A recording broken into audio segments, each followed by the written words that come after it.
Welcome everyone back to weekly weather updates, and in today's video we're going to have a look at the latest from the live radar, run for the UKV, have a look at the precipitation and the temperature over the next 5 days, as it is remaining fairly chilly for all throughout the rest of April. Things could just about improve into the final few days, but in the coming days it is going to be pretty abysmal indeed. We are going to see some rain, we are going to see quite a bit of thick cloud, but the big impact is going to be the temperatures, and specifically the feel-like temperatures, because the raw actual temperatures are going to be well below average. Some areas across central, eastern and southern England not going to get much above 5 to 7 degrees in a few places over the coming days, but the feel-like temperature is going to be a good few degrees colder than that, so it is going to really feel like we're back in the midst of winter once again in certain areas. And as I said, as we have a look at the longer range, there is some improvement as we head into early May. We are likely to see warmer air masses heading our way, and we can see that a pretty strong consensus for that now in the ensembles and in the operational run. So the end is in sight. However, what we are seeing is, along with the milder air, we're also going to see lower pressure pushing in. So although at the moment it's been cold but dry, it is going to flip on its head to slightly milder, maybe even warmer in places, but unsettled. So yeah, we're going from one extreme to the other, and yeah, not looking particularly great once again for anyone who wants something warm and dry. Looks like we can only get one or the other at the moment. So do remember, if you enjoy my videos, do like and subscribe, and remember to follow me on Twitter as well, the link's in the description. Now if you start on the live radar, you can see it's a generally pretty dry day, as we have seen high pressure topple in, but you can see there are a few pesky showers across parts of southern England and the Midlands as well, and maybe a few up towards Scotland. The wind is coming in from the north to northeast now, and it is going to slowly turn it colder over the next 24 hours, as not only is that wind starting to pick up, bringing down the feel-like temperature, dragging in cloud and cold air in off the North Sea, but we're actually going to see some relatively cold air coming in from the east, as we are tapping into a bit of a cold pool that's sat across Scandinavia. Here we're seeing some heavy snow in places, and by day freezing temperatures, so it is pretty chilly indeed, and we are just about tapping into that air. As I said, it's not going to be that extreme here, but it is going to be well below average. Now, if you look at the temperatures today in the afternoon, you can see already we're seeing this east-west split. Now, areas in the west under higher pressure, a bit more sunshine, slightly milder air masses, temperatures into the mid-teens today, so quite a bit of an improvement, but it is going to be more confined really to only Republic of Ireland and Northern Ireland over the next few days. You can see across eastern England where we've got thicker cloud and those showers, and even where it's drier, temperatures are much lower, maybe high single digits, maybe just about double digits, and it's only going to get cooler over the next couple of days, probably being worse through being at its worst really through Sunday to Tuesday. As said though, look up to our northeast, pretty cold air again, nothing ridiculously cold, but pretty cold for the time of year, and we are tapping into that air mass. You can see the cold air is running out though. Look at this big warm plume going up through Eastern Europe here in towards Asia, and you can see this heading up into Russia. So we're seeing a big clash of air masses here. So you can see the cold air is running out, but we are seeing a late blast of it in the next few days. Now, if you look at the latest UKV, you can see a few of those showers moving through today, but it will generally be dry overnight tonight into tomorrow. Now, the wind starts to veer more of an easterly through tomorrow afternoon. We do drag some thicker cloud in, but we'll still see some sunshine in places. Tomorrow, temperatures won't be too bad because we are going to see some breaks in that cloud, and the air mass is only just about starting to cool down, so it might not be too bad, but it's not going to be particularly great either. As we head though into Sunday, that wind picks up, we see a bit of precipitation within the cloud, and we see some really horrible conditions start to come in from the east. You can see there's a bit of this dry slot here. This is where we're seeing slightly clearer skies, and this is where that actually pretty cold, dry Arctic air mass does push in. So you can see it doesn't push in for all, really only that east and southeast corner. But as I said in yesterday's video, it's where it collides and kind of coincides with this cloud and precipitation where it's going to be coldest by day, and that is because we're going to have cold air, we're going to have cloud, we're going to have rain, all culminating in some really chilly surface conditions.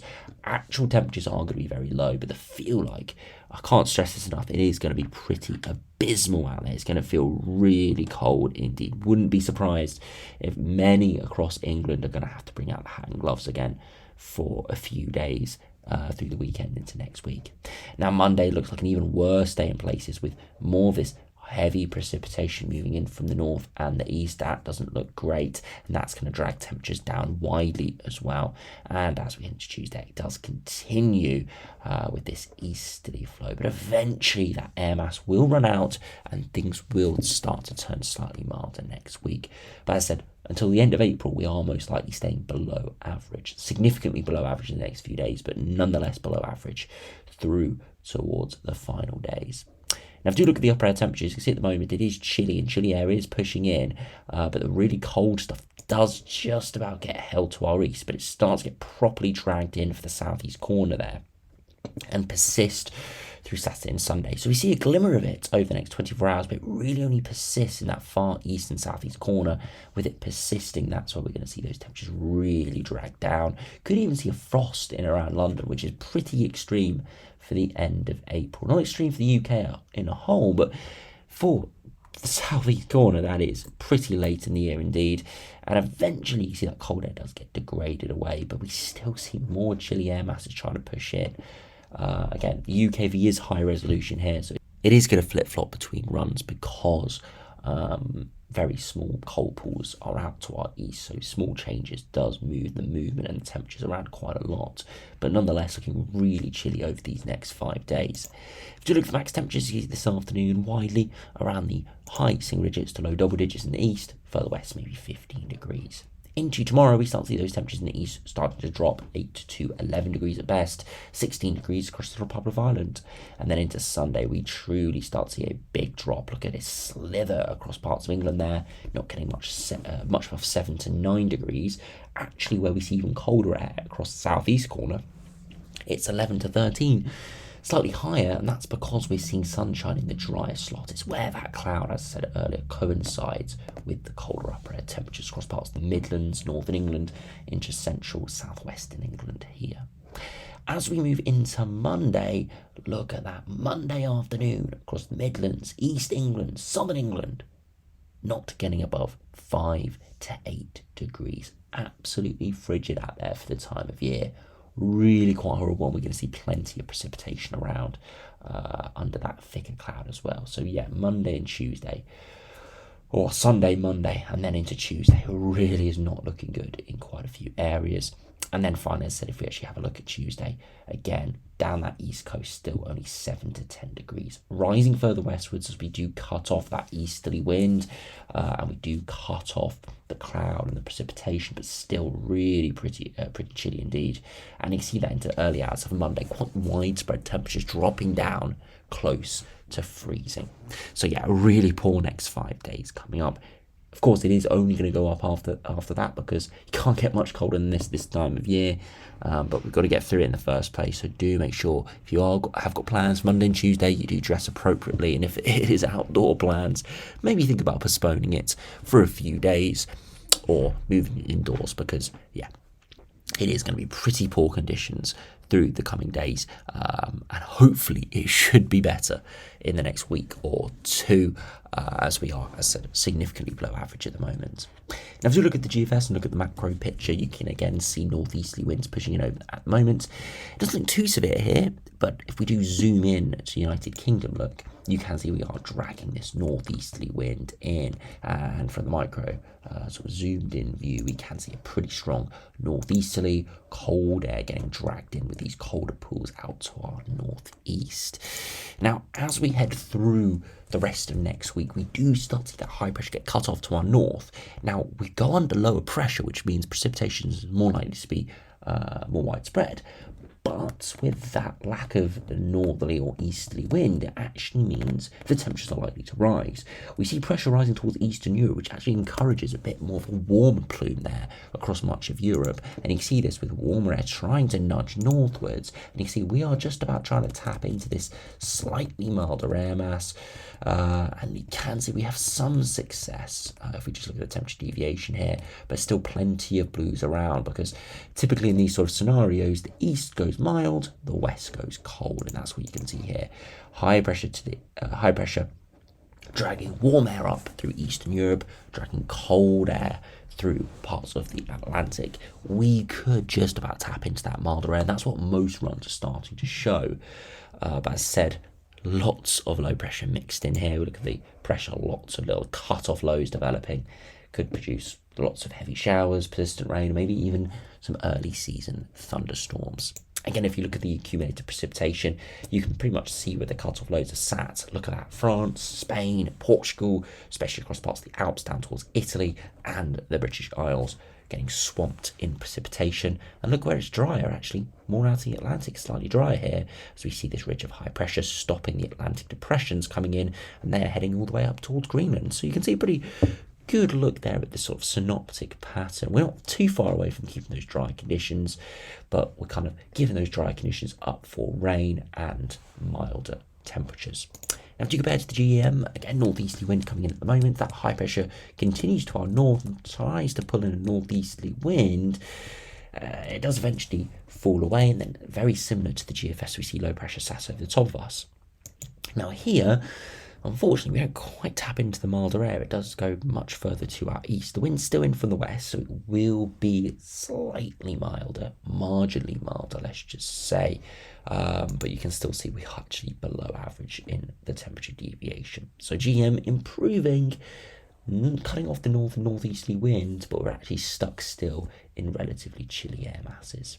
Now, after you finish by looking at the latest ECMWF, again, northeasterly wind pushing in, turning really quite chilly over the coming days. And then as we head towards the end of next week, very similar to the other runs, low pressure sat to our south, trying to push in a southerly or southeasterly wind, which is trying to encourage milder air our way, but not having too much success at this stage, just having a lot of success and bringing lots of rain. Again, it doesn't show too extreme there, but you can see very little rainfall, especially for western areas through much of next week. And then as we head towards the next weekend, you see it kind of explodes into action with lots of heavy showers spiraling around.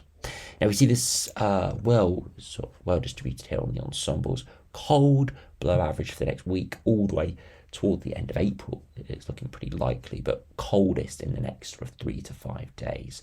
Precipitation is still fairly minimal, which is a positive, but as I continue to say for this video, the upper temperatures rise towards average, maybe even above average, but look at the precipitation, it picks up quite a bit as well. So kind of trade-off, we're kind of getting some pretty big trade-offs there. Sea level pressure, high pressure at the moment over the next few days, but then dropping into the longer term. Again, that's what we are expecting from those longer range charts. Low pressure replacing the higher pressure, bringing more rain, but milder temperatures. And you can see this on the 2 meter temperatures. Cold over the next 3 to 5 days, not getting much above the double digits or the high single digits, sorry, for even southern and eastern areas, but slowly improving into early May and looking back towards average into the first few days of the last day of spring there, but with a lot more rain. And if we do compare finally to the ECMWF, it is broadly very similar. Cold over the next few days with minimal precipitation. There will be some drizzle, lighter rain, but nothing accumulating too significantly. And then we see the upper air temperatures rise towards average, but precipitation pick up significantly as well. So yeah, not looking great. Again, shorter term, cold, dry, longer term, wet, milder. Both are kind of not particularly optimum scenarios, especially this time of year when I think most people are looking forward to something a bit warmer and dry coming off the back of a very wet winter. But at the moment, we're just going to have to deal with what we've got. Hopefully, fingers crossed, things improve. Hopefully, the stars do align. We finally see some warmer, higher pressure building in instead of what we've seen at the moment, which is high pressure, but out to our west and north, dragging in the remnants of winter. But we will just have to see. It will come along at some point, most likely through May and June. But for the time being, we've just got to struggle through the last little remnants of spring or early spring and winter conditions. So anyway, thanks for watching. Hope you enjoyed, subscribe if you're new, and I'll see you again for another video soon.